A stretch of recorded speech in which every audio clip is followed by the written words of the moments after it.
हरे कृष्णा। तो आइए ले चलते हैं हम आपको वृंदावन के या ब्रजमंडल के एक बहुत ही महत्वपूर्ण वन में जिसका नाम है काम्य वन। अब आपको शायद मालूम नहीं होगा, लेकिन काम्य वन आज से कई साल पहले चैतन्य महाप्रभु ने जब ब्रज की डिस्कवरी करी, उससे पहले लोग काम्य वन को ही वृंदावन मानते थे। वृंदावन ब्रज के 12 वनों में से एक है और काम्य वन एक और वन है। तो लोग इसी को वृंदावन मानते थे क्योंकि यहाँ पर वृंदा देवी की वो विग्रह हैं जो कि वज्रनाभ, जो कि कृष्ण के पड़पौत्र हैं। उन्होंने जिस वृंदा देवी को स्थापित किया था वो विग्रह आज भी काम्य वन में है। उसकी स्टोरी हम सुनेंगे इस कारण से। और वहां पर गोविंद देव जी का मंदिर है, वहां पर मदन मोहन का मंदिर है, वहां पे गोपीनाथ का मंदिर है। तो हमारे तीनों मुख्य विग्रह जो हैं, वो तीनों विग्रह वहां पाए जाते हैं। साथ में वृंदा देवी का मंदिर तो ऐसा, और बहुत सारे कुंड ऐसा सुनते हैं कि वहां पे लगभग 84 कुंड, बहुत सारी ऐसी जगहें थी जो धीरे धीरे लुप्त हो गई। सारी चीजें तो नहीं है, लेकिन लोग इसी को वृंदावन मानते थे। लेकिन जब चैतन्य महाप्रभु आए तो उन्होंने खुद से और अपने उन्होंने गोस्वामियों के माध्यम से कई सारी लीला स्थलियों की खोज करी। हमने कालिया दाह देखा वृंदावन का, वृंदावन में यमुना का तीर के बहुत सारे उसके आसपास के लीला स्थलियों को खोजा। तब लोगों को समझ में आया कि नहीं, वृंदावन तो वही हो सकता है, ये वृंदावन नहीं है। तो फिर पता चला कि ये वृंदावन नहीं, ये काम्य वन है। अब काम्य वन काम वन अलग अलग नामों से जाना जाता है। लोकल लोग इसको कामा भी कहते हैं, कामा गांव, कामा विलेज। तो काम्य वन, इसके अलग अलग मीनिंग निकाले जाते हैं। एक तो ये बड़ा ही रम्य स्थान है। इस काम्य वन का एक मतलब रम्य स्थान। यहाँ पर बहुत सारे कुंड, बहुत सारे जंगल, ग्रीनरी, ये बहुत आज भी ये थोड़ा सी अलग जगह है। आज भी इसकी ओरिजिनल प्राकृति जो सुंदरता है वो कुछ हद तक तो बरकरार रही। बाकी अगर दिव्य हृदय से देखेंगे तो बहुत ही सुंदर लगेगा। लेकिन आज भी इसकी मैटीरियल नेचर से भी देखा जाए तो ये सुंदर जगह दिखती है। लगता है कि ये बहुत ही सुंदर जगह रही होगी। तो एक तो इसका मतलब ये है, जहाँ पर भगवान अपनी लीलाएं करते थे, इस रम्य स्थान में यहाँ बहुत सारी लीलाएं हुई। और काम्य वन का एक मतलब ये भी है, जैसा काम, काम संसारिक लैंग्वेज में काम मतलब होता है लस्ट। तो लस्ट जो है मैटीरियल वर्ड है, लेकिन जो हम काम, जैसे भगवान को हम कहते हैं कि भगवान दिव्य कामदेव है, ट्रांसेंडेंटल कामदेव। तो भगवान के साथ जो गोपियों का भाव है, जब सुनते हैं परकिया स्वकिया, ये अलग अलग भाव है, इसमें भी काम उदय होता है। बट ये काम आध्यात्मिक काम है। तो जो गोपियों के, तो ये जो गोपीनाथ जी का स्थान माना जाता है। और गोपीनाथ कौन है? गोपीनाथ जो है अपने भक्तों के, गोपियों के जो दिव्य काम को संतुष्ट करते हैं। और हम सुनते हैं कि उन्होंने यहाँ पर रास नृत्य भी किया, जो कि हम सुनेंगे जब हम विमल कुंड के बारे में सुनेंगे। तो यहाँ पर भगवान ने रास नृत्य भी किया। तो इस प्रकार से इसका नाम इस वजह से भी काम है। इसका nothing to do with the material काम, मेटीरियल लस्ट। और ऐसा भी हम सुनते हैं कि काम वन मतलब जहाँ कामनाएं पूरी रहती है। तो ऐसा हम सुनते हैं शास्त्रों में, इवन स्कंद पुराण में भी हम इसके बारे में सुनते हैं कि जो भी व्यक्ति काम्य वन में आता है, जहाँ पर भगवान ने अपना बचपन बिताया और यहाँ पर स्नान करता है, उसकी सारी इच्छाएं पूरी रहती है। बट जरा ध्यान से कौन सी इच्छा पूरी करनी है और कौन सी नहीं, इसके बारे में जरा ध्यान रखिएगा, नहीं तो इतनी पवित्र जगह में आकर हम लोग मैटीरियल कामनाएं करने लगेंगे। तो इस प्रकार से काम्य वन को अलग अलग नामों से जाना जाता है। काम्य वन में इम्पोर्टेंट 3 डीटी, जैसा हमने बताया, राधा मदन मोहन यहाँ पर हैं, गोविंद देव जी यहाँ पर हैं, गोपीनाथ जी यहाँ पर हैं। तो ये किस प्रकार से यहाँ पर आए, इसके ऊपर एक घटना इस प्रकार से है कि जैसे ओरिजिनल डीटीज आप जानते हैं कि गोविंद देव जी रूप गोस्वामी को वृंदावन में मिले, गोमतिला के नीचे। तो गोमतिला एक जगह है जहाँ पर एक गाय डेली आकर अपना दूध गिरा के जाती जाती। तो वहां पर बाद में जब खुदाई करी गई तो वहां पर से गोविंद देव जी निकले, रूप गोस्वामी को ये प्राप्त हुए, उनको स्वप्न में ये सब आया। और बाद में वृंदा देवी भी जो है ब्रह्म कुंड के अंदर थी और वृंदावन में, और ब्रह्म कुंड के अंदर से उन वृंदावन को ये भी स्वप्न में आई रूप गोस्वामी के, तो वहां से निकाला गया और गोविंद देव जी के मंदिर के साथ में स्थापित कर दिया गया वृंदावन में। अब गोविंद देव जी का जो मंदिर है वो सबसे भव्य मंदिरों में से है। उसको बाद में मुगलों ने तोड़वा दिया था आउट ऑफ एनवी। तो वहां पर गोविंद देव जी और वृंदा देवी स्थापित हुई। फिर हमने ये सुना किस प्रकार से सनातन गोस्वामी ने मदन मोहन जी का टेम्पल बनवाया, और कैसे हमने गोपीनाथ टेम्पल भी आज भी वृंदावन में है। तो ये तीनों डीटीज वहां पर थी। लेकिन औरंगजेब में लगभग 1670s में जब इनका अटैक होने लगा और खतरा होने लगा विग्रहों को, तो ये तीनों विग्रह वृंदा देवी के साथ में मदन मोहन, गोपीनाथ और गोविंद देव जी को वृंदावन से ले जाया गया। और उस वक्त यहाँ पर काम्य वन में इन विग्रहों को 3-4 दिन के लिए रखा गया। हाँ, तो 3-4 दिन के बाद यहाँ से इनको जयपुर भिजवाया गया। पहले ये आमेर एक जगह है जिसको गुप्त वृंदावन कहते हैं, आमेर के पास में कनक वृंदावन एक जगह है, वहां पर आमेर के पास में ही वहां पर रखा गया। और उसके बाद में आप जानते ही हैं, जयपुर के जो राजा थे बहुत ही फेवरेबल थे, तो गोविंद देव जी का मंदिर आज भी वहां पे भव्य मंदिर है। और गोविंद देव जी की जो वो विग्रह है जो कि रूप गोस्वामी द्वारा पूजित थी, वो विग्रह आज की डेट में जयपुर में है।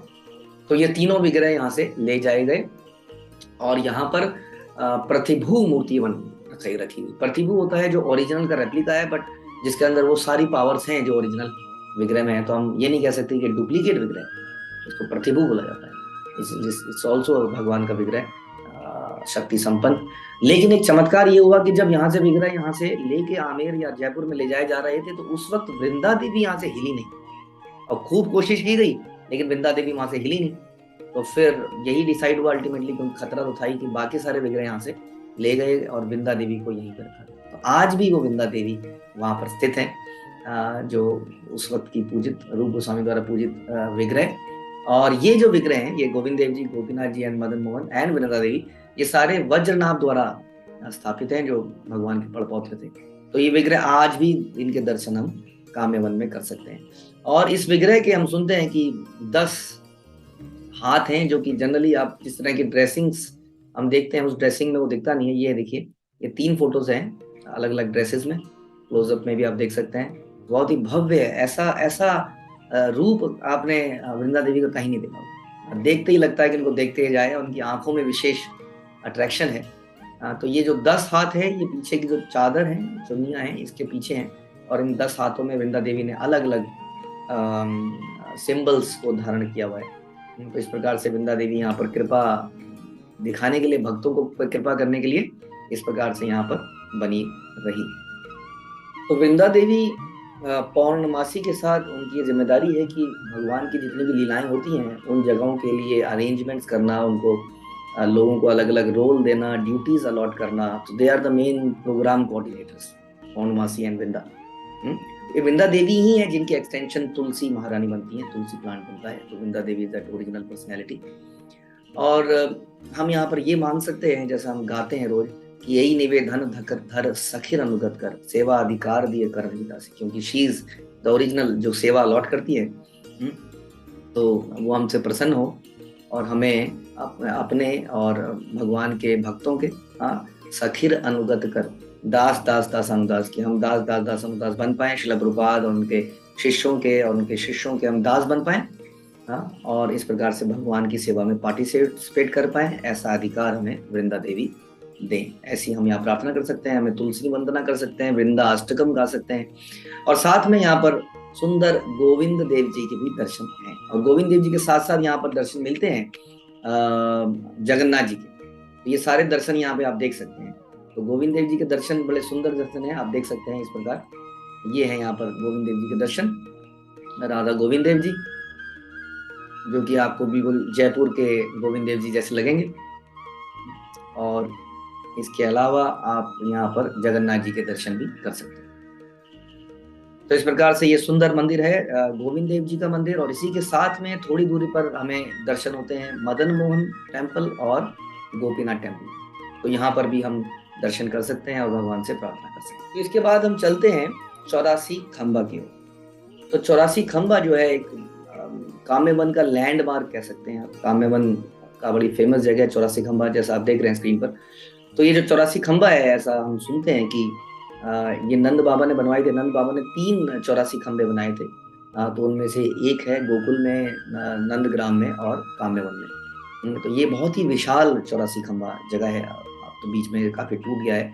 ऐसा हम सुनते हैं कि विश्वकर्मा ने इसको बनाया था। और इस अद्भुत इसका दृश्य आज भी देखकर एकदम से अच्छा सा लगता है। और इसको जो डिस्कवरी है, इसका जो लीला स्थली की खोज है, हम सुनते हैं करी थी नारायण भट्ट ने, जो कि व्रज भक्ति विलास पुस्तक के लेखक हैं और व्रजमंडल परिक्रमा के बहुत बड़े अथॉरिटी। उन्होंने इस तरह की बहुत सारी चीजों का उद्घाटन किया। तो इसके हम दर्शन इसके बाद पा सकते हैं। आइए आगे चलते हैं कामेश्वर महादेव के पास। आइए पहले इसके दर्शन करते हैं। कामेश्वर महादेव बहुत ही इंपॉर्टेंट, अगेन जैसे कि शिव जी का जो विशेष रोल रहता है वो रहता है धाम की प्रोटेक्शन का। हम उन्हें दिग्पाल मानते हैं। दिग का मतलब होता है डायरेक्शन। तो चारों डायरेक्शन से शिव जी पूरे ब्रजमंडल की रक्षा करते हैं। हम सुनते हैं कि किस प्रकार से शिव जी जो है काम्य वन में कामेश्वर महादेव के रूप में, और उसके बाद में भूतेश्वर, मथुरा में भूतेश्वर मंदिर है शिव जी का, और चक्रेश्वर मंदिर हमें मिलता है गोवर्धन में, और कामेश्वर हमें मिलते हैं, सॉरी गोपेश्वर, गोपेश्वर हमें मिलते हैं वृंदावन में। तो इस प्रकार से इन जगहों पर, इन चारों डायरेक्शन में शिव जी जो है इन धाम की रक्षा कर रहे हैं, प्रोटेक्ट कर रहे हैं। शिव जी आप जैसे जानते ही हैं भगवान के बहुत ही प्रिय भक्त हैं। वैष्णव नाम यथा शंभु। चैतन्य महाप्रभु भी जब धामों में जाते थे तो शिव जी के दर्शन करते थे, जो कि वहां पर धाम की रक्षा के लिए हैं। तो ये है ये शिवलिंग जिसके लिए, जिसमें हम प्रणाम कर सकते हैं। और ये जो शिवलिंग है ये भी वज्रनाभ द्वारा स्थापित है। चारों जो हमने आपको बताया दिक्पाल, चारों दिक्पाल चक्रेश्वर, गोपेश्वर, कामेश्वर और भूतेश्वर, ये सारे वज्रनाभ द्वारा स्थापित हैं, जो कि भगवान के पड़पौत्र थे। तो हम यहाँ पर जरूर प्रार्थना करें कि शिव जी हमारे अंदर ऐसी सेवा भावना, ऐसा ऐसा बलिदान, ऐसा त्याग, ऐसा वैराग्य पैदा करें ताकि हम भगवान को प्रसन्न कर पाए। कामेश्वर मंदिर से थोड़ी सी दूरी पर अगर आप चलेंगे पैदल तो आपको मिलेगा 5 पांडवों का मंदिर। तो पांडवों का क्या रोल है यहाँ पर? तो हम ऐसा सुनते हैं, काम्य वन की एक और विशेषता है कि जब पांडवों को वनवास हुआ था और वो उसका काफी पार्ट उन्होंने काम्य वन में बिताया था। तो काम्य वन आज की डेट में इट्स बिटवीन हरियाणा एंड, जो उस वक्त का और आज की डेट में हरियाणा एंड राजस्थान में बिलोंग करता है। इसकी परिधि ऐसी है। तो काम्य वन में ऐसे बहुत सारी जगह दिखेंगी जहाँ पर पांडवों ने अलग अलग कुछ ना कुछ लीला करी, या कुछ कुछ पास टाइम या कुछ घटनाएं उनके साथ हुई। तो 5 पांडवों का मंदिर वही है। ऐसा हम सुनते हैं कि इसी जगह पर पांडव रहे थे। तो 5 पांडवों के मंदिर के साथ वहां पर आदि वराह के विग्रह भी आप देख सकते हैं। तो एक छोटा सा घर है, छोटे से घर के अंदर ये विग्रह है, जहाँ पर ये सारे विग्रह हैं, 5 पांडव और कुंती महारानी। तो इस प्रकार से 5 पांडव का मंदिर के बाद और थोड़ी सी जगह अगर हम आगे जाएंगे तो एक जगह आपको मिलेगा धर्मकूप और धर्मकुंड। तो धर्मकूप, धर्मराज आप जानते हैं, युधिष्ठिर महाराज को धर्मराज भी कहा जाता है। ये यमराज के अंश हैं और धर्म के पालन में नंबर 1 थे, आप सुनते ही हैं। तो ये 2 जगहों के दर्शन भी हो सकते हैं। ये दोनों खेत में छोटी सी जगह है, प्रॉपरली ऐसा नहीं है कि वेल मेंटेन्ड ऐसा हो, खेत में ही वो एक कुंड है। ये कुंड बड़ा विशेष है क्योंकि हम सुनते हैं कि यही वो कुंड है जहां पर यक्ष ने युधिष्ठिर महाराज से प्रश्न पूछे थे। हाँ, आपको लीला याद होगी कि किस प्रकार से एक बार जब इसी वन में चलते चलते पांडवों को प्यास लगी, तो युधिष्ठिर महाराज ने भीम को बोला कि जाइए, ये कुंड है, यहाँ से थोड़ा पानी लेके आइए। तो जब भीम जो है कुंड के पास में गए तो अचानक से वहां पर एक यक्ष सामने खड़ा हो गया और बोला कि सावधान, यदि तुम मेरे प्रश्नों का उत्तर नहीं दोगे तुम मारे जाओ। अब भीम तो भीम थे, उन्होंने ज्यादा करके निकल गए और कुंड से जैसे ही पानी निकाला और एकदम से वो उनकी मृत्यु हो गई। और बहुत देर तक ना आने के कारण युधिष्ठिर महाराज ने बोला, अर्जुन को बोला, जा तुम जाओ देखो तो क्या हुआ। अर्जुन गए तो अर्जुन भी महारथी, अर्जुन के सामने भी वही हुआ और अर्जुन ने भी उसको इग्नोर ही कर दिया, जैसे कि वो इज नथिंग। उस यक्ष को इग्नोर कर दिया और वो आगे चले और कुंड का पानी निकाला और वो भी वहीं समाप्त हो गया। इस तरह से नकुल सहदेव भी बाद में भेजे गए, वो भी समाप्त हो गए। अंत में युधिष्ठिर महाराज स्वामी जाते हैं और देखते हैं उनके भाई जो है चारों तरफ पड़े हुए, और यक्ष उनके सामने भी आता है कि देखो, अगर तुमने मेरे प्रश्न का उत्तर नहीं दिया तो तुम्हारा भी वही हश्र होगा जो तुम्हारे भाइयों का। अब युधिष्ठिर महाराज तो धर्मराज थे, पेशेंस रखने वाले व्यक्ति थे, उनके अंदर बहुत धैर्य था। तो वो यक्ष को बोलते हैं, अच्छा बताइए तुम्हारे क्या प्रश्न है। तो यक्ष पूछता है, एक एक करके कई प्रश्न पूछते हैं। यक्ष कहता है, बताइए कि सूर्य को कौन उदय करता है? उदय ब्रह्मा सूर्य को उदय करता है। अब बता, पूछते हैं कि पृथ्वी से भारी कौन है? तो एक किसी व्यक्ति की जो मदर है, माता, पृथ्वी से भी भारी है। बता, आकाश से भारी कौन है? बता, पिता आकाश से भी भारी है, क्योंकि इनका रोल बहुत भारी है, they are very important people. उसके बाद बोलते हैं कि जो हवा से भी तेज कौन चल सकता है? तो हवा से भी तेज मन चल सकता है, मन 1 सेकंड में कहीं का कहीं पहुंच जाता है। वो कहते हैं, उसके बाद बोलते हैं कि संसार में घास से ज्यादा क्या है? घास तो इतनी जगह दिखती है ना, घास से ज्यादा क्या है? वो कहते हैं मन की इच्छाएं घास से भी ज्यादा है। जितनी घास नहीं होगी संसार में, उतनी हमारी इच्छाएं हमारे मन के अंदर होती है। मतलब कि सबसे बड़ा जो है धर्म क्या है? विश्व महाराज कहते हैं दया सबसे बड़ा धर्म है। जैसा श्रील प्रभुपाद भी बोलते थे कि सबसे बड़ी दया क्या है? लोगों को कृष्ण से जोड़ना। और सबसे बड़ा धर्म क्या है? यही दया दिखाना। उसके बाद बोलते हैं कि सबसे बड़ा धैर्य या टॉलरेंस क्या है? वो कहते हैं कि संसार में जो हमारे बीच, हमारे जीवन में सुख दुख मान सम्मान, जय और सॉरी विजय और हार आती है, इसको सहन करके एक सा बने रहना, जो ऐसे कर पाता है वो सबसे बड़ा धैर्यवान है। फिर पूछते हैं कि मन का सबसे बड़ा नहीं, हमारा सबसे बड़ा दुश्मन कौन है? तो युधिष्ठिर कहते हैं कि मन जो है सबसे बड़ा दुश्मन है। भगवत गीता में भगवान भी कहते हैं कि मन ही सबसे बड़ा दुश्मन है, और अगर मन की इच्छाओं को कंट्रोल कर लिया जाए तो यही सबसे बड़ा मित्र भी है। तो अगला प्रश्न आता है कि सबसे बड़ी बीमारी क्या है? हाँ, तो कई लोग सोचेंगे क्या बीमारी सबसे बड़ी है? वो कहते हैं कि लालच जो है, हमारी ग्रीड सबसे बड़ी बीमारी है, जो कि बहुत सारी बीमारियां लेके आती है। और उसके बाद पूछते हैं कि सबसे पवित्र आदमी कौन है? मतलब वो व्यक्ति जो सबका भला करता है, वो सबसे पवित्र है। भला क्या होता है ये हम कृष्ण भावनामृत में समझ पाएगी कि दूसरों का भला वास्तव में क्या है। तो जो ये भला करता है वही सबसे बड़ा पवित्र व्यक्ति है, होली व्यक्ति है। उसके बाद पूछते हैं कि कौन पवित्र नहीं है, कौन धार्मिक नहीं है? जो व्यक्ति, आंसर आता है कि जो व्यक्ति अपनी इंद्रियों को संयम में ना कर पाए, वो कभी धार्मिक हो ही नहीं सकता, वो धार्मिक नहीं है। जो यक्ष पूछते हैं कि सबसे प्रसन्न व्यक्ति कौन है, तो बोलते हैं कि जो व्यक्ति के ऊपर लोन नहीं है सर पर, जो किसी विदेशी भूमि पर नहीं रह रहा है, और जो अपने खाने को बचा पा रहा है। कुछ प्रैक्टिकल चीजें भी बताइए। जैसे हम अपने घर रिश्तेदारों से दूर या भक्तों से दूर रहते हैं, हमारे लिए तो खास तौर पे, तो कभी प्रसन्न नहीं रह पा रहे। तो जो भक्तों के बीच में रह रहे हैं, कह सकते हैं हमारे तो वही अपने हैं। और जो अपने खाने को बचा पा रहे हैं, तो खाने को ना पचाने से बहुत समस्याएं हो रही है, हो भी रही है आज की डेट में भी। तो वो सबसे सुखी है, और जो बिना किसी लोन के है वो सुखी है। आजकल तो हर व्यक्ति लोन पे है। तो उसके बाद पूछते हैं कि सबसे बड़ा वंडर क्या है, हैरानी क्या है? तो बोलते हैं, जो फेमस श्लोक हम बोलते हैं कि सबसे बड़ा हैरानी की बात यह है कि हर व्यक्ति देख रहा है कि आसपास के लोग मर रहे हैं, फिर भी वो अपने बारे में सोचता है कि वो उसको अभी जीना है। वो मरघट से वापस भी आ रहा होगा, शमशान से वापस भी आ रहा होगा, तो भी वो प्लानिंग कर रहा होगा कल की परसों की आगे आने वाले समय। तो ये सबसे बड़ी हैरानी की बात है। हाँ, उसके बाद बोलते हैं कि सच्चा रास्ता क्या है लाइफ का? वो बताते हैं कि महाजन ये न पथा सकता, जो महात्माओं के रास्ते पर चलता है वही वही सच्चा रास्ता है, जहाँ महात्मा लोग चलते हैं। महात्मा कौन है? जो जो जानता है ये आत्मा क्या है, परमात्मा क्या है, और उस आत्मा का परमात्मा से क्या रिलेशन है, और उसी के लेवल पे जीता है, वही वास्तव में महात्मा है। भगवान महात्मा की बहुत सारी डेफिनेशंस भगवत गीता में बताते हैं। कौन महात्मा है, किसके अंदर धैर्य है, ज्ञान है, ना कि वो महात्मा जो कि संसार में महात्मा बना दिया जाता है। तो जो उन महात्माओं के चरण कदमों में चलता है वही सच्चा रास्ता है। उसके बाद बोलते हैं कि सबसे बड़ी न्यूज क्या है? सबसे बड़ी क्या खबर क्या है? तो सबसे बड़ी खबर कोई खबर नहीं, एक ही खबर है कि समय सबको समाप्त कर देगा, यही खबर है।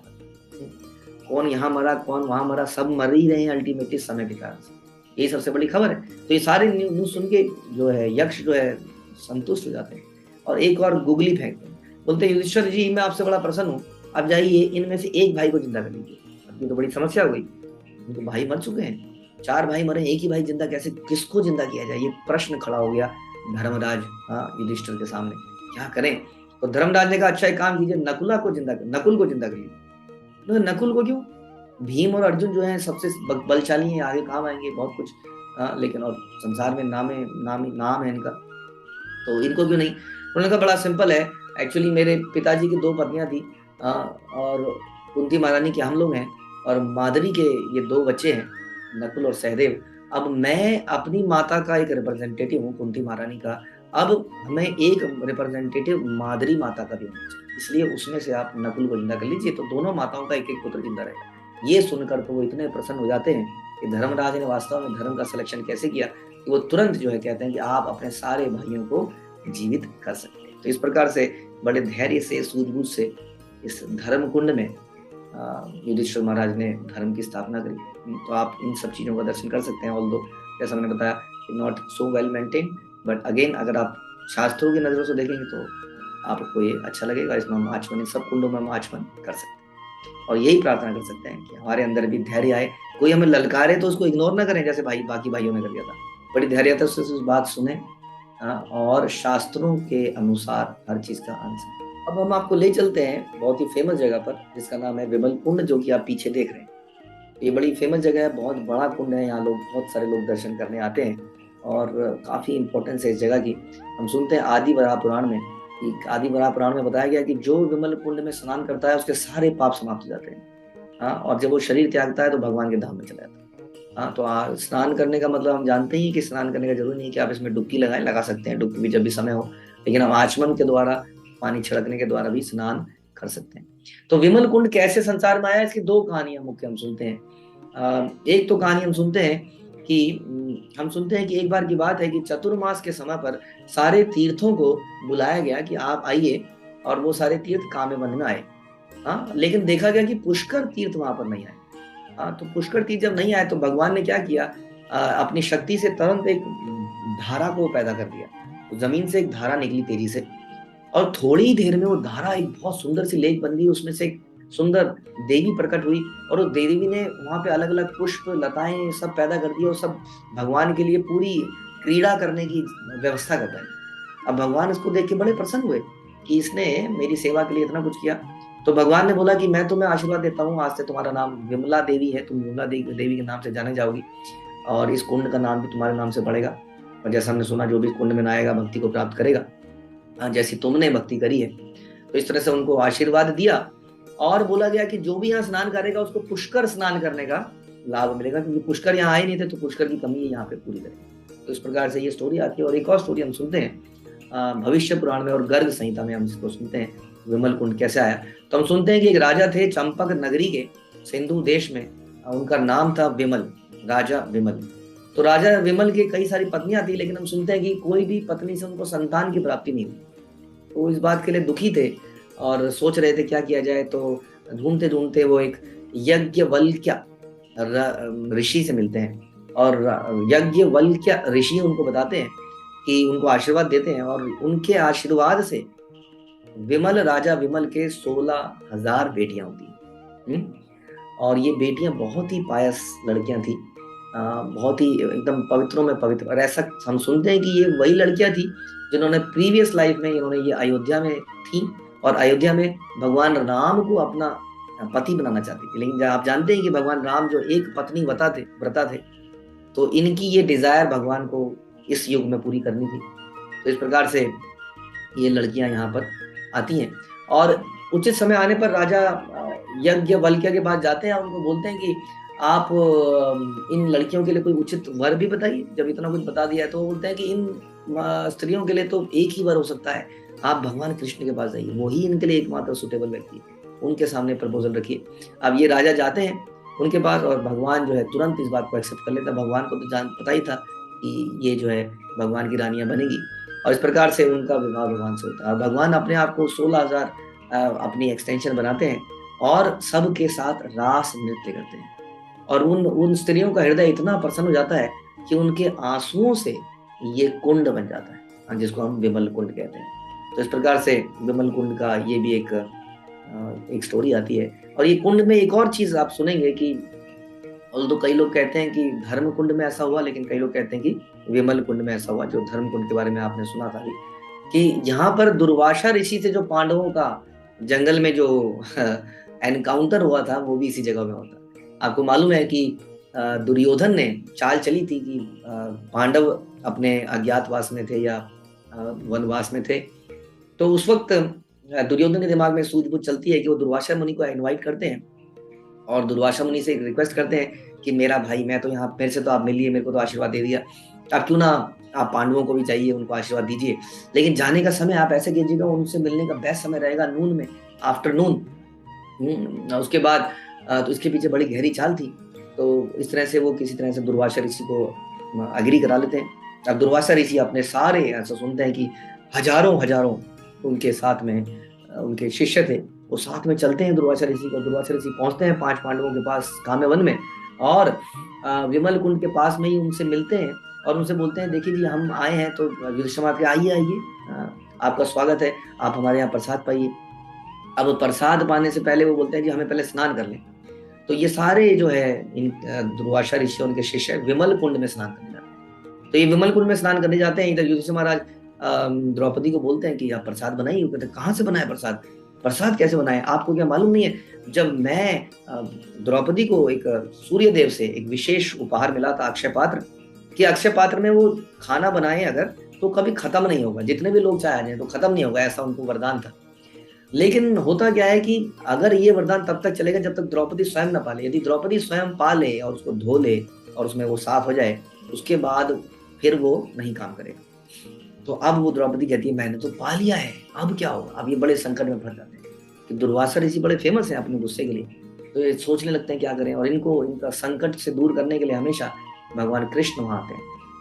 भगवान कृष्ण को सारी बात बताई जाती है। भगवान कृष्ण कहते हैं डोंट वरी, मुझे पात्र ला के देखिए उसमें खाना बना होगा। द्रौपदी कहती, नहीं बना, नहीं बचा है, हमने खा लिया, हम बता रहे हैं आपको। कहते, लाइए तो सही। तो बर्तन उनको देते हैं तो देखे, देखो ये देखो, एक पालक का, एक पत्ते का जो कई बार धोने के बाद जो चिपका रहता है, देखो ये देखो, ये रहा प्रसाद। अब सब लोग हैरान हो जाते हैं ये क्या प्रसाद है, ये अब हो गए। तो उसको निकाल के भगवान अपने मुंह में डालते हैं। जैसे ही भगवान अपने मुंह में डालते हैं, दुर्वासा ऋषि और उनके सारे शिष्यों का पेट भर जाता है। हाँ, जैसा हम सुनते हैं कि जड़ में पानी डालने से सारी पत्तियां संतुष्ट हो जाती है, भगवान को संतुष्ट करके सब संतुष्ट हो जाते हैं। तो सारे के सारे ऋषिगण संतुष्ट हो गए, उनको डकारे आने लगी। अब दुर्वासा ऋषि समझ गए ये तो कोई गड़बड़ है, ये तो भगवान का इंटरफेरेंस है, हमें अचानक से पेट कैसे भर गया। वो डर जाते हैं क्योंकि इससे पहले अम्बरीश महाराज के साथ भी ऐसा हुआ था, कुछ गड़बड़ हो गई थी। आप जानते हैं दुर्वासा ऋषि की, उन्होंने एकादशी का व्रत तोड़ने के लिए पानी पी लिया था, और उन्होंने मारने के लिए दुर्वासा ऋषि ने एक कृत्या पैदा कर दी थी, और अम्बरीश महाराज की रक्षा करने के लिए सुदर्शन चक्र आ गए थे। सारे संसार में दुर्वासा ऋषि भागते हैं, अल्टीमेटली अम्बरीश महाराज से क्षमा मांगते हैं। तो वो समझ जाते हैं यहाँ पर भी कुछ होने वाला है, जरूर कुछ होने वाला है।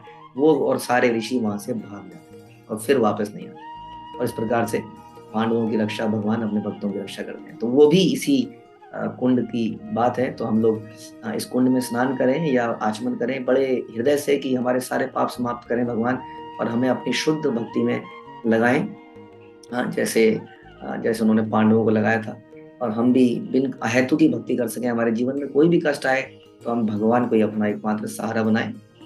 तो यही वो जगह है, शुद्ध जगह, जहाँ जहाँ पे जो रानियों के, उनके रानियों के नेत्रों के आंसुओं से बना। तो इससे कंफ्यूज मत होइएगा कि 16,108 उनकी वो रानियां भी थी, ये रानियां भी हैं, ये क्या चक्कर है।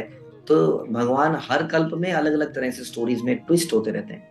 तो आप ये समझ सकते हैं कि ये स्टोरी एक पर्टिकुलर कल्प की है, जिसमें भगवान ने इस प्रकार से 16,108 रानियों का, 16,000 रानियों से मिला। तो अब हम आपको ले चलते हैं वो जगह जो हमारे बच्चों को बहुत पसंद है और जो भगवान को भी बहुत पसंद है। वो है फिसलनी शिला। आप देख रहे हैं इस प्रकार से, जैसे देख रहे हैं हम भगवान किस प्रकार से फिसलनी शिला से फिसलते हुए नीचे आ रहे हैं। सारे गोप जो है यहाँ पर गायें चराने आते ही थे। यहाँ पास में सुरभि कुंड भी है, भोजन थाली भी इसके पास में ही है, भोजन करते थे। और यहाँ पर इस पहाड़ी में चढ़कर ऊपर से नीचे को फिसलते आते थे। आप ध्यान से देखेंगे तो ये जो चट्टान है इसमें ये गहरा बना हुआ है, देखिए। ये इस तरह से जैसे कि फिसलते फिसलते उसका उसको जगह बन गई है, जैसे स्लाइडिंग गेम्स होते हैं। तो ये सारे गेम्स भी भगवान से ही निकले हैं, भगवान ट्रांसीडेंटली इन गेमों को खेला करते थे। तो इस प्रकार से भगवान इस जगह पर अपने सारे सखाओं के साथ फिसलते हुए नीचे आते थे। तो ऐसा ही आज की डेट में भी भगवान को, भगवान की दिव्य लीलाओं में पार्टिसिपेट करते हुए भक्त लोग भी इस शिला में ऊपर से नीचे को आते हैं। और ये चंद्रसेन पर्वत में है, ये जो शिला है ये चंद्रसेन पर्वत में। और इस पर्वत के जस्ट पीछे, इस पर्वत के जस्ट पीछे इस चंद्रसेन पर्वत को इंद्रसेन पर्वत भी कहते हैं। इंद्रसेन पर्वत की ये रेंज है, कहीं पर है अब आज की डेट में, कहीं पर लुप्त हो गया है, छोटी मोटी पहाड़ियां रह गई। इसके जस्ट पीछे हम जाएंगे अगर, तो पर्वत के ऊपर पहले हम चढ़ेंगे और फिर उस तरफ से अगर उतर के आएंगे तो हमारे सामने आएगा व्योमासुर की गुफा। अब इसके पहले कैसा ये ऊपर से व्यू दिखता है हम आपको दिखाएंगे। अगर हम इस तरीके से ऊपर चढ़ जाते हैं तो ऐसा व्यू वहां से दिखता है। और अगर आप उधर से दूसरी तरफ से जब उतर के आएंगे तो ये है वो रास्ता, सीढ़ियों का रास्ता, ये है वो पहाड़, चंद्रसेन इंद्रसेन पहाड़। इस पे चढ़ते चढ़ते चढ़ते यदि हम ऊपर से यहाँ तक पहुंचेंगे तो यहाँ से ये गुफा यहाँ पर है, ये व्योमासुर की गुफा। इसको पास से देखेंगे तो ये है व्योमासुर की गुफा। तो कथा आप जानते हैं, भागवतम में ये कथा आती है। व्योम, व्योम का मतलब होता है जो उड़ना, उड़ पाना। तो उड़ने वाला एक राक्षस, इसके पास ऐसी बल था कि ये उड़ सकता था जब मर्जी। तो कथा इस प्रकार से आती है, भगवान इस एरिया में थे और इस एरिया में क्रीड़ा करते थे। तो भगवान के और भक्तों ने या गोपों ने इस प्रकार का गेम शुरू किया कि कुछ गोप तो बन जाएंगे भेड़, कुछ गोप बन जाएंगे पुलिस वाले, और कुछ गोप बन जाएंगे चोर। तो चोर जो है इन भेड़ों को चुरा के ले जाएंगे और पुलिस वाले उनको पकड़ेंगे और भगवान बन जाते हैं जज। तो जो चोर चुपके से इन बच्चों को या बछड़ों को छुपा छुपा के ले जाने लगे, खदेड़ खदेड़ के, जैसे भेड़ों को खदेड़ के ले जाते हैं, और पुलिस वाले पीछे से आके उन्हें पकड़ के अटैक करते थे और उनको भगवान के सामने प्रस्तुत करते, कृष्ण के सामने। कृष्ण अदालत में फैसला करते थे इस चोर को क्या दंड दिया जाए। तो इस तरह का गेम चल रहा था, बड़ा आनंद आ रहा था बच्चों का आपस में। इसी तरह की लीलाएं भगवान के धाम में होती है। हम लोग बहुत स्ट्रगल करते हैं संसार में, ये सोच के कि खेल कूद से क्या होगा जी, स्ट्रगल करने से सब कुछ होगा। लोग सोचते हैं जो स्ट्रगल करते हैं काम ही पूजा है। भगवत गीता में हम सुनते हैं, मनः षष्ठ इंद्रियाणि प्रकृति स्थानि कर्षति। हम इस संसार में घोर संघर्ष करते हैं। ये मन और ये 5 इंद्रियों के, ये 6 जो इंद्रियां हैं, इनके कारण हम घोर संघर्ष करते हैं, क्योंकि ये इंद्रियां बहुत सारी डिजायर्स पैदा करती हैं और उन डिजायर्स को पूरा करने के लिए हम संघर्ष करते हैं। यदि हम इन इच्छाओं को पवित्र कर पाए, भगवान की सेवा में लगा पाए, तो इस संसार से छूट जाएंगे मन से, और ये 6 इंद्रियों से हमें मुक्ति मिलेगी। और उसके बाद भगवान के धाम में जाएंगे और धाम में इस प्रकार की लीलाओं में हम मदद करेंगे, सेवा करेंगे, पार्टिसिपेट करेंगे, जैसा भी रहेगा, और परम आनंद में रहेंगे। लेकिन समहाउ हम लोग इस स्ट्रगल इस संसार में आ गए हैं जहाँ चारों तरफ संघर्ष है, पदम पदम यद विविधाम हम कहते हैं। तो इस तरह का गेम वो खेल रहे थे, ट्रांसीडेंटल गेम जैसा भगवान के धाम में होता रहता है। लेकिन तभी वहां पर कहानी में ट्विस्ट पैदा करने के लिए एक राक्षस आता है जिसका नाम था व्योमासुर। तो ये व्योमासुर जो है, वास्तव में हम सुनते हैं कि व्योमासुर जो है पिछले जन्म में भीमरथ नाम का एक राजा था जो कि काशी में राज्य करता था। हाँ, तो ये भगवान की बहुत पूजा करता था और कई सारे यज्ञ दान इत्यादि दिया करता था। और इसने समय आने पर अपने बच्चों को सारा राजकर संभाला और ये मलय पर्वत पे चला गया साउथ में, और वहां पे भगवान का ध्यान करने लगा।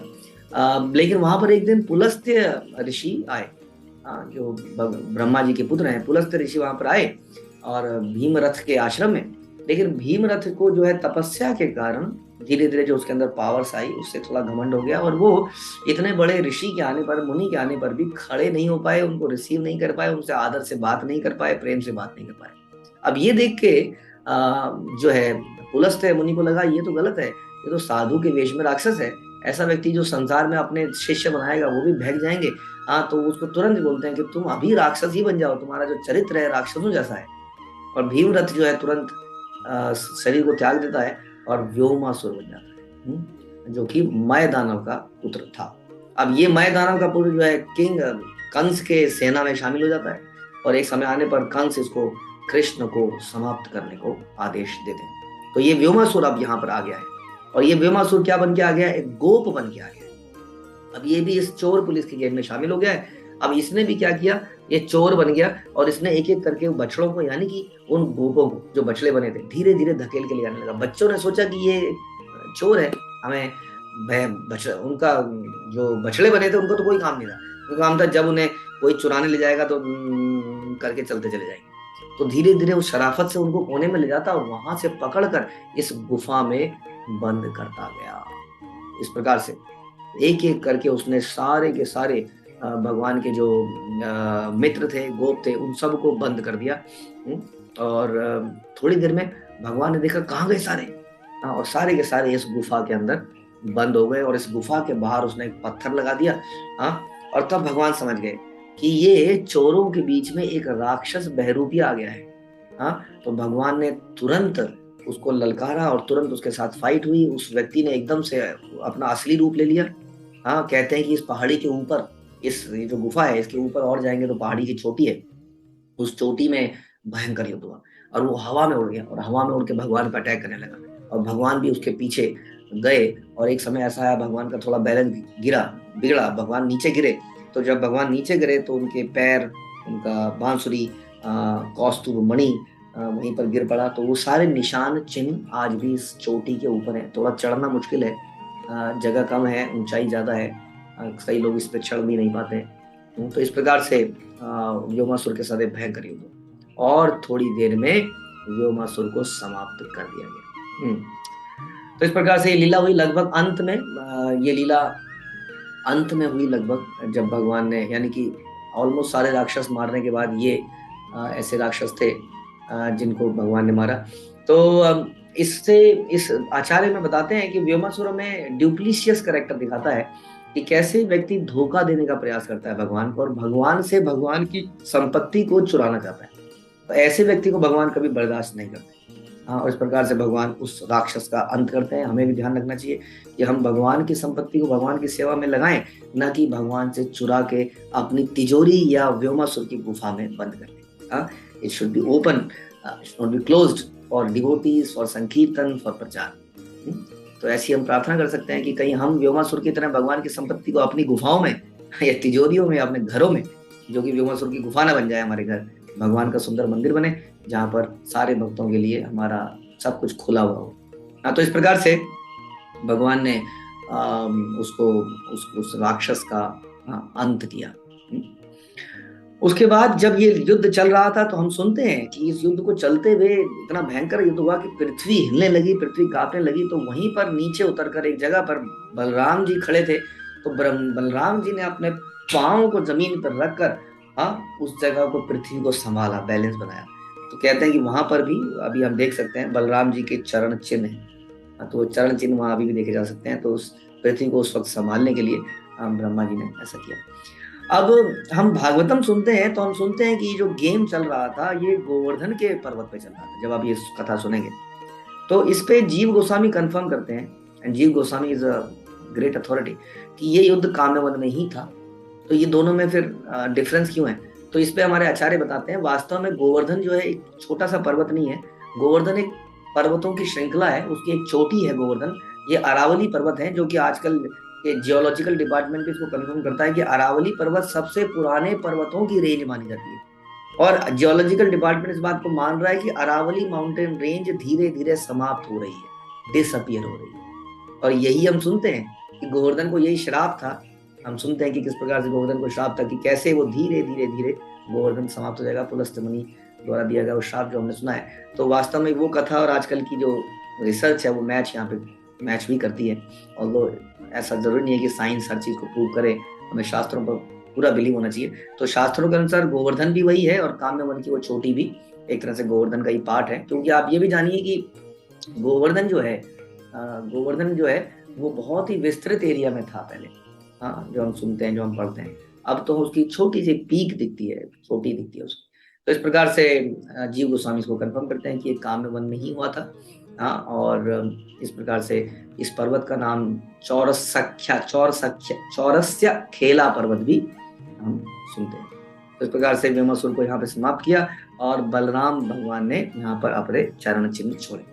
इसके बाद इसके जस्ट अपोजिट अगर हम देखते हैं तो बहुत ही सुंदर स्थली आती है और वहाँ की बहुत ही सुंदर लीला हम सुनते हैं। ये जगह है। इसके पहले मैं आपको ये दिखाता हूँ कि इस चोटी पे व्योमासुर के किस प्रकार से लड़ाई करते हुए भगवान के जो चरण दर्शन है वो किस प्रकार है, वो है इस प्रकार। तो ये वो जगह है, छोटा सा एक वहाँ पे जगह बना दी गई है। यहाँ से आपको दिख नहीं रहा है, बट ये जो बच्चा यहाँ पे नीचे दिखा रहा है ब्रजवासी, यहाँ पर भगवान के चरण चिन्ह, मुरली, ये सब चीजें देखी जा सकती है। तो इसके बाद हम चलेंगे भोजन थाली में। तो भोजन थाली एक अद्भुत जगह है वास्तव में। आज भी आप देखेंगे, देखिए ये पर्वत है इंद्रसेन पर्वत, जो अभी हमने बोला था चंद्रसेन पर्वत, इंद्रसेन पर्वत, ये इस नाम से जाना जाता है। और इस जगह पर भगवान के भक्त और भगवान एक साथ मिलकर खाया करते थे, प्रसाद पाया करते थे, या बाकी लोग प्रसाद पाते थे, भगवान भोग लगाते थे। आपने बहुत कथाएं सुनी होंगी भागवतम में कि किस प्रकार से हर बालक की मदर जो है उसके लिए बहुत अच्छी गोपियां बहुत सुंदर पकवान भेजती थी हर बच्चे के साथ। लेकिन सबके दिल में ये होता था कि ये खाए कृष्ण, और गोपों के दिल में भी होता था, सब अपना पोटला खोल के भगवान के आगे, मेरा खा लो ना, मेरा खा लो ना, अब कैसे खाएं इतना। तो बहुत सुंदर लीला यहाँ पे होती है। और इसी लीला को देखकर ब्रह्मा जी बिगड़र हो जाते हैं, क्योंकि ब्रह्मा जी देखते हैं कि भगवान के मुंह में जो है छाछ भरी हुई है, और तभी कोई बालक है भगवान के मुंह पे ऐसे कर देता है, भगवान के मुंह से छाछ निकलती है। सामने एक गोप है जो अपना मुंह खोल लेता है, सारी छाछ पी जाता है, या भगवान सारी छाछ पी जाते हैं, झूठी छाछ पी जाते हैं, सारी उंगलियों में अचार लगा लेते हैं, ऐसे खाते हैं, सब झूठा फूटा सब। तो ब्रह्मा जी इसको देखकर बेविल्डर हो जाते हैं कि भाई ऐसा लगता नहीं है ये सुप्रीम पर्सनैलिटी है, लेट मी टेस्ट। तो यहाँ पर वो सारे ग्वाल वालों को चुरा के ले जाते हैं ब्रह्मलोक में। हाँ, और भगवान देखते हैं, भगवान समझ जाते हैं ये ब्रह्मा जी की करतूत है। तो ब्रह्मा जी ने सारी गायों को चुरा लिया, सारे गोपों को चुरा लिया, तो भगवान तुरंत अपनी उतनी एक्सटेंशन बना लेते हैं जितने गोप ब्रह्मा ने चुराए होते हैं। जिस रूप का, जिस रंग का, जिस बोली का, जिस स्वभाव का, वैसा ही भगवान बन जाते हैं। ध्यान रखिए, भगवान केवल शक्ल की नकल नहीं करते हैं, भगवान उसकी बोली की नकल करते हैं, उसकी इच्छाओं की, उसकी प्रेफरेंसेस की, पहनावे की, हर चीज की नकल कर देते हैं। और जितने गोप होते हैं वो सारे भगवान स्वयं बन जाते हैं। जितनी गायें बछड़े होते हैं वो भी भगवान समझ, उतने उसी रंग के, वैसी ही गायें, वैसी ही इच्छा रखने वाली गायें। इस प्रकार से जब लोग अपने अपने घर जाते हैं, कोई पहचान ही नहीं पाता कि ओरिजिनल गोप तो कहीं चुरा के ब्रह्मा जी ने रख दिए। और 1 साल तक ये लीला चलती है, आप जानते हैं 1 साल तक भगवान हर गोपी के घर में जाते हैं और हर गोपी का दूध पीते हैं। अभी तक तो वो केवल यशोदा का दूध पीते थे, अब वो हर गोपी का दूध पी रहे हैं, हर गाय का दूध भगवान स्वयं पी रहे हैं। इसलिए चारों तरफ एक अत्यंत संतुष्टता आ जाती है। हाँ, हर किसी को अपने बच्चों से प्यार जाता है। बलराम जी भी देख के हैरान हो जाते हैं एक समय पर, कहते हैं इससे पहले तो सब कृष्ण से प्यार करते थे, अब सबको अपने बच्चों से कैसे प्यार हो गया, ये क्या हो गया है। तो इस प्रकार से ये बड़ी सुंदर लीला होती है। और अंत में भगवान इसका उजागर 1 साल बाद एक्चुअली में अघासुर की मृत्यु होती है। उसके बाद में ये होता है कि ब्रह्मा जी जब आते हैं यहाँ पर, जब ब्रह्मा जी देखते हैं कि ब्रह्मा जी देखते हैं सारे गोप तो यहीं पर है, सारे गाय भी यहीं पर है। हाँ, तो ब्रह्मा जी हैरान हो जाते हैं। तो ब्रह्मा जी को हर गोप में, हर गाय के अंदर भगवान के दर्शन होते हैं, अपने स्वामी के दर्शन होते हैं, नारायण के दर्शन होते हैं, और उनको प्रणाम करते हैं, कहते हैं मेरे से बहुत बड़ी भूल हुई।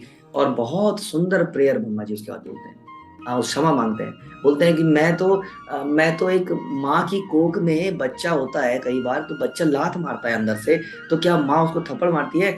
माँ को प्रसन्नता होती है अगर लात दी, क्योंकि उसका अपना बच्चा है। मैं भी तो अंडे के अंदर हूँ, मेरा ब्रह्मांड है, अंडा है, उसके अंदर मैं भी कोख में पड़ा हुआ हूँ, आप सुप्रीम पर्सनैलिटी हैं, मुझे क्षमा कीजिए। हाँ, इस प्रकार क्षमा मांगते हैं और कहते हैं कि ये जो मेरी गलती है इसकी क्षमा कैसे मिलेगी? हाँ, मेरे ऊपर सारे ब्रजवासियों की चरण रज पड़नी चाहिए, तभी मुझे इसका छुटकारा मिलेगा। तो ब्रह्म पर्वत के रूप में हम आज भी सुनते हैं, देखते हैं बरसाना और उस साइड में, कि ब्रह्म पर्वत के रूप में ब्रह्मा जी आज भी वहां पर हैं और सारे ब्रजवासी उसके ऊपर से चढ़ के जाते हैं। तो इस प्रकार से ब्रह्मा जी ने बोला मैं पर्वत बन के रहूं, भगवान इतनी तो इच्छा पूरी कीजिए, ये सबका सर मेरे ऊपर पड़े। इस तरह से ब्रह्मा जी इसका प्रायश्चित करते हैं। तो ये सुंदर लीला आती है। ये देखिए, ये जगह जो आपको दिख रही है, ये थाली की तरह आपको दिख रहा है नीचे, आप देखेंगे तो ये देखिए इट्स लाइक अ कटोरी, और क्लोज से देखेंगे तो ये देखिए it's like a plate and कटोरी, बिल्कुल परफेक्ट प्लेट एंड कटोरी। ये देखिए यहाँ पर भी, और ऐसी कुछ जगह है यहाँ पर और भी। और यहीं पर ऐसा कब सुनते हैं हम कि छीना छानी में छाछ या दूध जो है गिर जाता है बलराम जी से, और जो दूध गिरता है तो नीचे चला जाता है, और नीचे एक कुंड है जिसको क्षीर सागर कहते हैं, यानी कि दूध का सागर। अब वो कुंड में पानी कभी रहता है कभी नहीं भी रहता है, तो यहाँ से वो निशान देखे जा सकते हैं, और दूध के निशान अभी भी देखे जा सकते हैं, कैसे वो दूध नीचे को गया। तो ये वो जगह है जहाँ पर ये भोजन थाली है, जहाँ पर सारे गोप मिलकर भोजन किया करते थे और चट्टानों को ही अपना प्लेट बना लिया करते थे। हाँ, तो हम चाहते थे कि ये कथा जो है आप एक ब्रजवासी के मुख से सुने, क्योंकि बड़ी अच्छी कथा वो बोलते हैं। तो हम इस कथा को आइए सुनते हैं एक ब्रजवासी के मुख से। राम की जय। त्रेता युग में तो अहिल्याबाई अपने पति के श्राप के कारण पत्थर की शिला बनी, जिसका उद्धार रामचंद्र जी ने किया। और द्वापर युग में अयोध्यापुरी के राजा कुबलाश हुए हैं, उनके कोई संतान नहीं थी, उन्होंने संतान प्राप्ति का यज्ञ किया, यज्ञ के प्रताप से उनके एक लड़की पैदा हुई, उसका नाम उन्होंने कृष्णावती रखा। कृष्णावती जब जवान हो गई तो सोमवंशी राजा सूरसेन से उसकी शादी कर दी और उनको घर पे जमाई रख लिया। कुछ दिनों बाद दोनों सुसल जमाई ने भद्रावती के राजा सुकेतुमान के ऊपर हमला किया, जिसमें दोनों मारे गए हैं। अब कृष्णावती जो है विधवा हो गई। विधवा होने के बाद उन्होंने अपना नित्य कर्म बनाया, सरयू नदी में स्नान कर रही, तुलसी जी का सींचन कर रही और विष्णु भगवान की पूजा करती। इस प्रकार 85 वर्ष की उम्र हो गई है, 85 वर्ष की उम्र में बुखार शरीर में आ रहा हो, लेकिन अपना पूजा पाठ नित्य कर्म नहीं छोड़ो है, जैसे शरीर में स्नान किए हैं तो उनके प्राण पखे उड़ने लगे। तो भगवान विष्णु दर्शन दिए ने, अरे कृष्णावती तेरे या पूजन पाठ से मैं बड़ो प्रसन्न हूँ, तुम मुझसे वरदान मांग। कृष्णावती कह रही है प्रभु मेरी 85 साल की उम्र हो गई, वैसे तो मैं राजा की लड़की, राजा को भाई गई हूँ, कोई कमी नहीं है, परंतु प्रभु मुझे बचपन से प्यार नहीं है। न भाई का प्यार मिला, न बहन का प्यार मिला, जवानी में मैं विधवा हो गई, न पति का प्यार मिला, न पुत्र पुत्री का प्यार मिला। प्रभु मेरी इतनी पत्थर की छाती हो गई है कि मेरी यही अभिलाषा है कि मैं एक पत्थर की शिला बनूं, जिसके ऊपर बैठकर आप भोजन करें, आपकी जो झूठन बचेगी उसी से मेरा जीवन का उद्धार होगा। विष्णु भगवान बोले कृष्णावती ऐसा ही होगा, जब द्वापर में मैं जन्म लूंगा तब तो बैठ कर भोजन करूँ। जब द्वापर में कृष्ण ने जन्म ले लियो, गोविंदा ने जन्म ले लियो है, तो कंस मामा था, उसके तरह तरह के कृष्ण को मारने के उपाय करने लगो है। तो यशोदा मैया दुखी होकर अपने मायके में, यशोदा मैया कामबन की लड़की थी, या कारण यशोदा मैया दोनों भैया ने लेके कृष्ण बलराम को लेके अपने मायके में कामबन आ गई है। यहाँ आकर उन्होंने अपने नाना मामा की गऊ चराई है, और गऊ चराते चराते आप एक दिन या इंद्रसेन पर्वत पे आ गए हैं। गऊ तो आपने क्षीर सागर में छोड़ दी है, और यह शिला पे बैठ के कहने लगे हैं, अरे बलदाऊ भैया, अरे ग्वाल वालों तुम्हारी मैया ने तुमको कहा भोजन रखो है, अपने अपने भोजन ने या शिला पे रख लियो, या पे बैठ कर भोजन कर लो। अब सब सखान ने अपने अपने जो उनकी मैया ने भोजन बना के दियो या शिला पर रख लिए, उनमें एक मधुमंगल बड़ा बड़ी। तो बाकी मैया ने कोई भोजन ना रखो, वो पड़ोस से 3 दिन की खट्टी छाछ मठा बोले, तो उसको मांग के लाए हुए। अब कृष्ण बार बार, गोविंदा बार बार कह रहे हैं, अरे मधुमंगल तेरी मैया ने कहा भोजन रखो है, कहा छाछ रखी है, रख। अब सब बढ़िया बढ़िया पकवान भोजन लाए बना के, बाकी पास 3 दिन की बासी छाछ मांग के लाए हो। अब कृष्ण के सामने, गोविंदा के सामने नहीं रखे, और मुंह फेर के उस छाछ को जो है पीने लगो है। जब कृष्ण ने आवाज दी नहीं जो है बोलो है, तो कृष्ण खुद खड़े हुए और उसके मुंह में छाछ थी, उसके गुलचा मारा। गुलचा मारा तो मधुमंगल की जो झूठी छाछ है वो कृष्ण के मुंह पे गिरी है। अब कृष्ण उस छाछ, झूठे के छाछ को जो है चाट रहे हैं। इधर ब्रह्मा जी देख रहे हैं कि देखो सही कैसे प्रभु है, कैसे अवतार हो। जब उन्होंने इस झूठी छाछ को चाटते हुए देखा तो उनका जो है भ्रम हो गया, उनका विश्वास खत्म हो गया कि ये प्रभु नहीं है, ये अवतार नहीं है। तो कृष्ण की परीक्षा लेने के लिए ब्रह्मा जी उनकी गाय बछड़ों को आप ब्रह्मलोक गौलोक को ले गए, और वह कहने लगे हैं, अरे कृष्ण, अरे गोविंदा तेरी गाय बछड़े नहीं दिख रहे, कहाँ है? कृष्ण ने गऊ के नाम रख रखे, उनको आवाज दी। जब कोई गऊ नहीं आई है तब उन्होंने ध्यान लगाया, देखें ब्रह्मा जी गाय बछड़ों को ले गए हैं। तो कृष्ण समझ गए कि ब्रह्मा जी तुम्हारी परीक्षा ले रहे हैं, तो उन्होंने अपनी माया से फिर कोई गाय बछड़े दिखा दिए। तो ब्रह्मा जी ने देखा ऊपर भी वो गाय चल रही है और नीचे भी कोई गाय चल रही है। तब उनको विश्वास हुआ कि यही अवतार है, यही प्रभु है, यही कृष्ण है। तो इस स्थान पर ब्रह्मा जी ने क्षमा मांगी है, प्रभु आप सब ग्वालिया गमान को झूठन खा रहे, यामा ने प्रभु मैंने ये चोरी को कृत की जो है, प्रभु क्षमा करें। उसके बाद दोनों भैया में बैठ के ग्वाल वालों के संग भोजन कर रहे हैं। अपने हाथ से गोविंदा सखान को खवा रहे हैं, सखा अपना झूठो भगवान गोविंदा बलराम को खवा रहे हैं। यह प्रकार जब भोजन कर लियो है, जो झूठन बची है, तो अपना जो वरदान दिया था कि आपकी जो झूठन बचेगी उसी से मेरा जीवन का उद्धार हो जाएगा। तो भगवान ने जो है झूठन छोड़ी है। झूठन छोड़ने से जैसे चुहत शिला बाई नार सुहानी, राम को छूने से पत्थर की शिला अहिल्याबाई सुंदर नारी बन गई है। इस प्रकार भगवान ने जब भोजन कर लिए हैं तो वो कृष्णावती जो थी उसकी जो है मुक्ति हो गई है, सुंदर नारी बन गई है। और इस शिला का नाम द्वापर युग से भोजन थाली शिला। राधे राधे राधे राधे राधे। इस जगह से थोड़ी सी पीछे, भजन थाली थोड़ी पीछे परशुराम तपोभूमि मिलती है। तो परशुराम, ऐसा हम सुनते हैं कि परशुराम जी का जन्म जो है यही वृंदावन में, होली धाम और वृंदावन में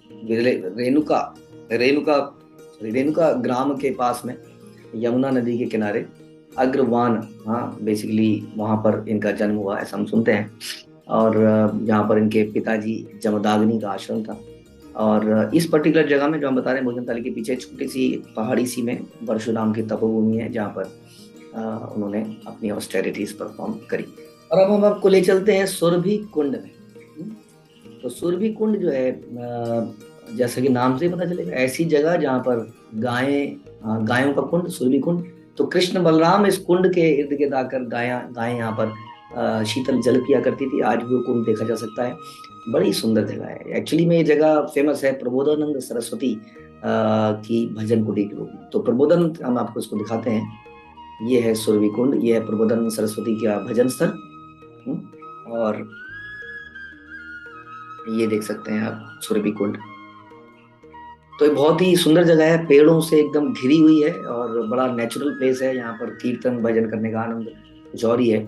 जैसा कि हमने बताया, ये भजन स्थली थी प्रबोधानंद सरस्वती की। प्रबोधानंद सरस्वती बेसिकली वेंकट भट्ट के भाई थे। और वेंकट भट्ट आप जानते होंगे, गोपाल भट्ट के पिताजी। तो जब चैतन्य महाप्रभु श्रीरंगम में गए थे चतुर्मास के दौरान, उस दौरान श्रीरंगम में ही वो रहे वेंकट भट्ट के घर में, जहाँ पर उनको गोपाल भट्ट भी मिले जो बाद में छठ गोस्वामी बने। तो वेंकट भट्ट के ही भाई थे प्रबोधानंद सरस्वती। तो ये श्री संप्रदाय के थे, जैसे श्रीरंगम में सारे श्री संप्रदाय के लोग रहते हैं। तो उस दौरान इन्होंने चैतन्य महाप्रभु को देखा, उनकी बातों को सुना, उनकी फिलोसफी को सुना। तो ये इतने प्रभावित हो गए कि इन्होंने वो जगह छोड़ दी और उसके बाद से ये महाप्रभु के ही संग में आ गए और ये ब्रज धाम में रहे। और उसके बाद में ब्रज में ही रहे उसके बाद पूरा जीवन। तो ये इसी जगह पर उन्होंने अपना भजन किया। लेकिन बाद में फिर ये कालिया घाट वृंदावन में चले गए थे और वहीं पर इनकी समाधि भी है। तो ये बड़ी पवित्र जगह है कि यहाँ पर प्रबोधानंद सरस्वती ने अपना भजन क्रिया किया था। तो यहाँ पर हम सब लोगों को भजन करना चाहिए, भगवान का षड गोस्वामियों को याद करना चाहिए। अक्सर यहाँ पर हम षड गोस्वामी अष्टकम भी गाते हैं। तो ये बड़ी पवित्र जगह है। और इस जगह में कुंड भी है, जैसा हमने बताया। इस कुंड में कृष्ण बलराम गायों को आके जल पिलाया करते हैं। एक और अद्भुत जगह आती है चरण पहाड़ी। तो चरण पहाड़ी, इसका रास्ता थोड़ा सा ऊपर सीढ़ियों से जाता है। इस प्रकार से ऊपर को जाता है और यहाँ पर सुंदर भगवान के चरणों के दर्शन होते हैं। इस प्रकार छोटी फुट है, उसको बड़ा करके देखेंगे तो इस प्रकार से भगवान के चरण और काफी और भी छोटे छोटे चरण यहाँ पर दिखते हैं। लेकिन इसमें थोड़ा सा ऊपर चढ़ना होता है। तो इस जगह के बारे में बताया जाता है कि भगवान जब एक बार अपने गोपों के साथ गायें के चराने आए थे और खेल रहे थे, तो अचानक से बीच में गोपियों के लिए थोड़ी देर के लिए निकल जाते हैं, गोपियों से मिलते हैं वहीं पर। और गोपियों से मिलकर वो लुका छुपी खेलने लगते। तो लुका छुपी खेलते खेलते भगवान एक कंदरा में, जो छोटी छोटी गुफाएं सी बनी होती हैं, उसमें जाके छुप जाते हैं।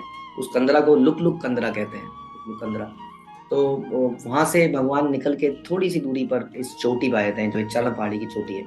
और इस चोटी पे आगे भगवान एकदम से सुंदर बांसुरी बजाने लगते हैं। अब बांसुरी की आवाज सुन के सारी गोपियां भगवान की तरफ एकदम से खींची चली जाती है।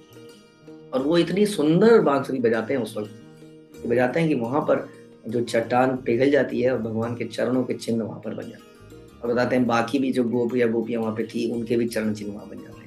तो इस प्रकार से भगवान अपनी सुंदर बांसुरी से सबको मोहित कर लेते हैं। यहाँ तक कि जो सॉलिड पदार्थ है, पत्थर भी पिघल जाता है, लेकिन हमारा हृदय नहीं पिघल पाता है, क्योंकि हमारे हृदय में अनलिमिटेड इच्छाएं और भौतिक अनर्थ बैठे हुए हैं, जिस कारण से हमें ये भगवान का नाम, भगवान की ये लीलाएं हमारे हृदय को पिघला नहीं पाती। तो इसके अलावा बहुत सारे और कुंड और लीला स्थलियां भी काम्यवन में है। वास्तव में काम्यवन की परिक्रमा बहुत बड़ी परिक्रमा है। इसकी एक इंटरनल और एक्सटर्नल परिक्रमा लगती है। उसमें भी सारे स्थानों को देख पाना बड़ा मुश्किल है। तो हम सुनते हैं कि यहाँ पर और भी कई लीला स्थलियां हैं, जैसे गया कुंड, जहाँ पर नंद बाबा अपने पूर्वजों को पिंड ऑफर करा करते थे। तो आप जानते हैं कि कैसे भगवान ने सारे जो धाम है, सारे ऐसी जगहों को ब्रज में ही बुला लिया था। आप देखते हैं कैसे यहाँ पर बद्रीनाथ, केदारनाथ, ऋषिकेश, हरिद्वार, ये सारी जगह एक्चुअली में काम्यवन में ही है। अब एग्जैक्टली हरिद्वार का मतलब ये नहीं कि वहाँ पर गंगा जी आपको दिखेंगी बहती हुई, लेकिन वो जगह है, वो कुंड एक्चुअली में आप लुप्त हो गए हैं। बहुत सारे कुंड लुप्त हो चुके हैं, लेकिन वो जगह हम जाते हैं अगर वैष्णव के साथ, वो जगह दिखाते हैं। Although it is not possible कि ये सारी जगह देख पाए। इसके लिए तो हमें कम से कम 3-4 दिन लगने चाहिए, तब जाके हम इन जगह देख पाएंगे।